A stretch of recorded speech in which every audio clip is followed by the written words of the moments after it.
ಆತ್ಮೀಯ ಸ್ನೇಹಿತರೆ ನಮಸ್ಕಾರ.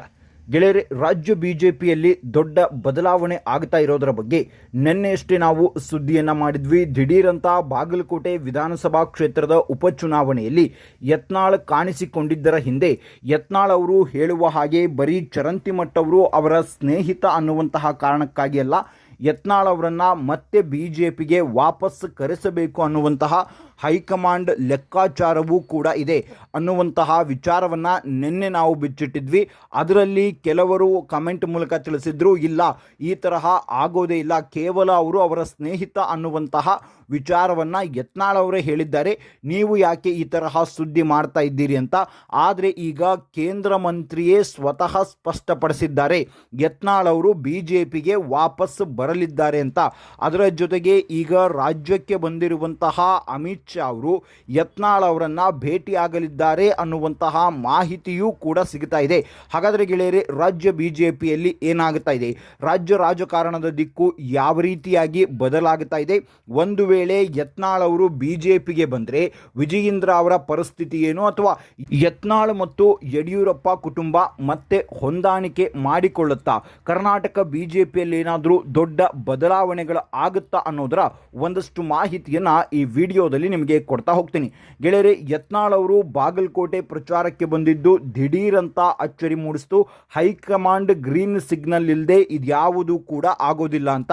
ಯಾಕೆ ಅಂದರೆ ಬಿಜೆಪಿಯ ಘಟಾನುಘಟಿ ನಾಯಕರೇ ಯತ್ನಾಳ್ ಅವರ ಜೊತೆ ಪ್ರಚಾರದ ವೇದಿಕೆಯನ್ನ ಶೇರ್ ಮಾಡಿದ್ರು. ಅದರ ಜೊತೆಗೆ ಬಿಜೆಪಿಯ ಅಭ್ಯರ್ಥಿಯೂ ಕೂಡ ಯತ್ನಾಳ್ ಅವರ ಜೊತೆ ವೇದಿಕೆಯನ್ನು ಶೇರ್ ಮಾಡಿದ್ರು. ಇದ್ಯಾವುದು ಕೂಡ ಹೈಕಮಾಂಡ್ ಸಿಗ್ನಲ್ ಇಲ್ಲದೆ ಆಗೋದೇ ಇಲ್ಲ ಅನ್ನುವಂತಹ ಕುತೂಹಲ ಮತ್ತು ಅನುಮಾನಗಳು ಎರಡೂ ಕೂಡ ಮೂಡಿದ್ವು. ಯಾಕೆಂದರೆ ಒಬ್ಬ ಉಚ್ಚಾಟಿತ ನಾಯಕನ ಜೊತೆಗೆ ಪಕ್ಷದ ಚುನಾವಣಾ ಅಭ್ಯರ್ಥಿ ಮತ್ತು ಪಕ್ಷದ ಪರವಾಗಿ ಪ್ರಚಾರ ಮಾಡೋಕ್ಕೆ ಬಂದಿರುವಂತಹ ಘಟಾನುಘಟಿ ನಾಯಕರು ಕೂಡ ಉಚ್ಚಾಟಿತ ನಾಯಕನ ಜೊತೆಗೆ ಸ್ಟೇಜ್ ಶೇರ್ ಮಾಡ್ತಾರೆ ಮತ್ತು ಅವರನ್ನು ಹೊಗಳ್ತಾರೆ ಅಂದರೆ ಎಲ್ಲೋ ಏನೋ ಆಗಿದೆ ಅನ್ನುವಂತಹ ಅನುಮಾನವೂ ಕೂಡ ಮೂಡಿತ್ತು. ಆ ನಂತರದಲ್ಲಿ ಕೇಂದ್ರ ಮತ್ತು ಹೈಕಮಾಂಡ್ ನಾಯಕರ ಗ್ರೀನ್ ಸಿಗ್ನಲ್ ಇಲ್ಲದೆ ಇದ್ಯಾವುದೂ ಕೂಡ ಆಗಿರಲ್ಲ ಮತ್ತು ಹೈಕಮಾಂಡ್ ನಾಯಕರು ಯತ್ನಾಳ್ ಅವರನ್ನು ಬಾಗಲಕೋಟೆ ಪ್ರಚಾರಕ್ಕೆ ಕರೆಸಿಕೊಳ್ಳೋದಕ್ಕೆ ಗ್ರೀನ್ ಸಿಗ್ನಲ್ ಕೊಟ್ಟಿದ್ದರು ಮತ್ತು ಹೈಕಮಾಂಡ್ ಸೂಚನೆಯಂತೆಯೇ ಯತ್ನಾಳ್ ಅವರು ಪ್ರಚಾರಕ್ಕೆ ಬಂದಿದ್ದಾರೆ ಅನ್ನುವಂತಹ ಮಾತುಗಳು ಕೂಡ ಕೇಳಿಬಂದವು. ಈಗ ಈ ಎಲ್ಲದಕ್ಕೂ ಕೂಡ ಸ್ವತಃ ಕೇಂದ್ರ ಮಂತ್ರಿಯೊಬ್ಬರು ಸ್ಪಷ್ಟನೆಯನ್ನು ಕೊಟ್ಟಿದ್ದಾರೆ. ಗೆಳೆಯರೆ, ಈ ಹಿಂದೆ ಯತ್ನಾಳ್ ಅವರು ಒಂದು ವಿಚಾರವನ್ನು ಹೇಳಿದ್ರು, ನೀವು ಅದನ್ನು ನೆನಪಿನಲ್ಲಿ ಇರಬಹುದು ಅಥವಾ ನೆನಪಿಸಿಕೊಳ್ಳಬಹುದು. ಈಗ ಏನು ಅಂದರೆ, ಅಮಿತ್ ಶಾ ಅವರು ಹೇಳಿದ್ದಾರೆ, ಯತ್ನಾಳ್ ಅವರನ್ನು ನಾವು ಉಚ್ಚಾಟನೆ ಮಾಡಿ ಬಹಳ ಬೇಸರ ಆಗಿದೆ, ಸೂಕ್ತ ಸಮಯ ನೋಡಿ ಯತ್ನಾಳ್ ಅವರಿಗೆ ಸೂಕ್ತವಾದಂತಹ ಸ್ಥಾನಮಾನ ಎರಡನ್ನೂ ಕೊಟ್ಟು ಅವರನ್ನು ಪಕ್ಷಕ್ಕೆ ವಾಪಸ್ ಕರೆಸಿಕೊಳ್ತೀವಿ ಅಂತ ಕೇಂದ್ರ ಮಂತ್ರಿಯೊಬ್ಬರು ನನಗೆ ಹೇಳಿದ್ದಾರೆ ಅಂತ ಯತ್ನಾಳ್ ಹೇಳಿದರು. ಈಗ ಕೇಂದ್ರ ಮಂತ್ರಿಯೊಬ್ಬರೇ ಯತ್ನಾಳ್ ಅವರು ವಾಪಸ್ ಬಿಜೆಪಿಗೆ ಬರುವಂತಹ ವಿಚಾರವನ್ನು ಸ್ಪಷ್ಟಪಡಿಸ್ತಾ ಇದ್ದಾರೆ. ಯಾರು ಆ ಕೇಂದ್ರ ಮಂತ್ರಿ ಅಂತ ಹೇಳ್ತಾ ಹೋಗ್ತೀನಿ. ಗೆಳೆಯರೆ, ಆ ಕೇಂದ್ರ ಮಂತ್ರಿ ಬೇರೆ ಯಾರೂ ಅಲ್ಲ, ವಿ ಸೋಮಣ್ಣ ಅವರು. ವಿ ಸೋಮಣ್ಣ ಅವರು ಬಾಗಲಕೋಟೆ ವಿಧಾನಸಭಾ ಬೈ ಎಲೆಕ್ಷನ್ಗೆ ಸಂಬಂಧಪಟ್ಟ ಹಾಗೆ ಯತ್ನಾಳ್ ಅವರು ಪ್ರಚಾರಕ್ಕೆ ಬಂದಿದ್ದಾರಲ್ಲ ಅನ್ನುವಂತಹ ಪ್ರಶ್ನೆಯನ್ನು ಕೇಳಿದಾಗ ವಿ ಸೋಮಣ್ಣ ಅವರು ಉತ್ತರವನ್ನು ಕೊಡ್ತಾರೆ, ಯತ್ನಾಳ್ ಅವರು ಬಂದಿದ್ದಾರೆ, ಹೌದು, ಅವರು ವಾಪಸ್ ಪಕ್ಷಕ್ಕೆ ಬರಲಿದ್ದಾರೆ. ಯತ್ನಾಳ್ ಅವರು ಯಾವತ್ತಾದರೂ ಬಿಜೆಪಿಗೆ ಬೈದಿದ್ದಾರಾ? ಅವರು ಬಿಜೆಪಿಯ ವಿರುದ್ಧವಾಗಿ ಯಾವತ್ತೂ ಕೂಡ ಮಾತನಾಡಿಲ್ಲ, ಅವರು ಬಿಜೆಪಿಯ ಪರವಾಗಿಯೇ ಇದ್ದಾರೆ. ಆದರೆ ಏನೋ ಸಣ್ಣ ಪುಟ್ಟ ಗೊಂದಲ ಆಗಿದೆ, ಅದೆಲ್ಲವೂ ಕೂಡ ಬಗೆಹರಿದು ಮತ್ತೆ ಅವರು ವಾಪಸ್ ಪಕ್ಷಕ್ಕೆ ಬರ್ತಾರೆ. ಸೊ ಹಾಗಾಗಿ ಅವರು ಪ್ರಚಾರ ಮಾಡ್ತಾ ಇದ್ದಾರೆ. ಯತ್ನಾಳ್ ಅವರಾಗಲಿ ಅಥವಾ ಬೇರೆ ಯಾರೇ ಆಗಲಿ, ನಮಗೆ ಯಾರು ಪ್ರಚಾರ ಮಾಡಿದ್ರು ಅನ್ನೋದು ಮುಖ್ಯ ಅಲ್ಲ.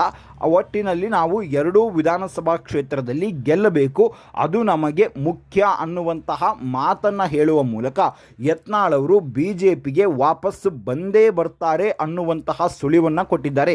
ಯತ್ನಾಳ್ ಅವರು ಬಿಜೆಪಿಗೆ ವಾಪಸ್ ಬಂದೇ ಬರ್ತಾರೆ ಅನ್ನುವಂತಹ ಸುಳಿವು ವಿ ಸೋಮಣ್ಣ ಅವರು ಯಾವತ್ತು ಕೊಟ್ಟಿದ್ದಾರೆ ಅಂದರೆ, ಯಾವತ್ತು ಅಮಿತ್ ಶಾ ಅವರು ಕರ್ನಾಟಕಕ್ಕೆ ಬರಲಿದ್ದಾರಲ್ಲ ಅವತ್ತೇ ಈ ಸುಳಿವನ್ನು ಕೊಟ್ಟಿದ್ದಾರೆ. ಇನ್ನು ಗೆಳೆಯರೆ, ಈಗಾಗಲೇ ಅಮಿತ್ ಶಾ ಅವರು ಕರ್ನಾಟಕಕ್ಕೆ ಬಂದಿದ್ದಾರೆ. ಅಮಿತ್ ಶಾ ಅವರು ಕರ್ನಾಟಕಕ್ಕೆ ಬಂದ ಹಿನ್ನೆಲೆಯಲ್ಲಿ ಬಿಜೆಪಿ ಪಕ್ಷದ ಚಟುವಟಿಕೆಗಳು ಗರಿಗೆದರಿವೆ. ಹಾಗಾಗಿಯೇ ಇವತ್ತು ಅಥವಾ ನಾಳೆ ಅಮಿತ್ ಶಾ ಒಟ್ಟು ಕರ್ನಾಟಕದಲ್ಲಿ ಇರುವಷ್ಟು ದಿನ ಏನಿದೆಯಲ್ಲ ಅಷ್ಟರಲ್ಲಿ ಯತ್ನಾಳ್ ಅವರನ್ನು ಖುದ್ದು ಅಮಿತ್ ಶಾ ಅವರೇ ಭೇಟಿ ಮಾಡಿ ಪಕ್ಷಕ್ಕೆ ವಾಪಸ್ ಕರೆಸಿಕೊಳ್ಳುವಂತಹ ನಿರ್ಧಾರ ಮಾಡ್ತಾರೆ ಅನ್ನುವಂತಹ ವಿಚಾರ ಬಿಜೆಪಿಯ ಆಂತರಿಕ ವಲಯದಿಂದ ಮತ್ತು ಬಿಜೆಪಿಯ ಆಪ್ತ ಮೂಲಗಳಿಂದ ಬಹಳ ಅಂದರೆ ಬಹಳ ಕೇಳಿ ಬರ್ತಾ ಇದೆ. ಈ ಮೂಲಕವಾಗಿ ಯತ್ನಾಳ್ ಅವರು ಮತ್ತೆ ಬಿಜೆಪಿಗೆ ವಾಪಸ್ ಬರೋದಕ್ಕೆ ಇದು ಸೂಕ್ತವಾದಂತಹ ಸಮಯ. ಯಾಕೆ ಅಂದರೆ ಇನ್ನು 1.5 ಅಥವಾ 2 ವರ್ಷ ಹತ್ತತ್ರ ಉಳಿತು ಚುನಾವಣೆಗೆ. ಈ ಸಮಯದಿಂದಲೇ ಪಕ್ಷವನ್ನು ಸಂಘಟನೆ ಮಾಡಬೇಕು. ಪಕ್ಷ ಸಂಘಟನೆ ಮಾಡುವಂತಹ ನಿಟ್ಟಿನಲ್ಲಿ ಯತ್ನಾಳ್ ಅವರ ಪಾತ್ರ ಬಹಳ ದೊಡ್ಡದಾಗಿದೆ ಅಂತ ಹೈಕಮಾಂಡ್ಗೆ ಅನಿಸಿದೆ. ಸೊ ಹಾಗಾಗಿಯೇ ಯತ್ನಾಳ್ ಅವರನ್ನು ಕರೆಸಿಕೊಳ್ತಾ ಇದ್ದಾರೆ. ಇಲ್ಲಿ ನಾವು ಇನ್ನೊಂದು ಪ್ರಮುಖ ವಿಚಾರ ಗಮನಿಸಬೇಕಾಗಿದ್ದು ಏನು ಅಂದರೆ, ಯತ್ನಾಳ್ ಅವರ ಜೊತೆ ಈಗ ಸ್ಟ್ರಾಂಗ್ ಆಗಿ ನಿಂತಿರೋದು ಪ್ರತಾಪ್ ಸಿಂಹ ಅವರು. ಮೊನ್ನೆ ಬಾಗಲಕೋಟೆ ಚುನಾವಣಾ ಪ್ರಚಾರದಲ್ಲಿಯೂ ಕೂಡ ಯತ್ನಾಳ್ ಅವರ ಜೊತೆಗೆ ಪ್ರತಾಪ್ ಸಿಂಹ ಅವರು ಕಾಣಿಸ್ಕೊಂಡ್ರು. ಈ ಹಿಂದೆಯಿಂದಲೂ ಕೂಡ ಯತ್ನಾಳ್ ಅವರು ಮತ್ತು ಪ್ರತಾಪ್ ಸಿಂಹ ಅವರು ಇಬ್ಬರೂ ಕೂಡ ಜಂಟಿಯಾಗಿಯೇ ಕೆಲವು ಮೀಟಿಂಗ್ಗಳನ್ನು ಕೂಡ ಮಾಡಿದ್ರು.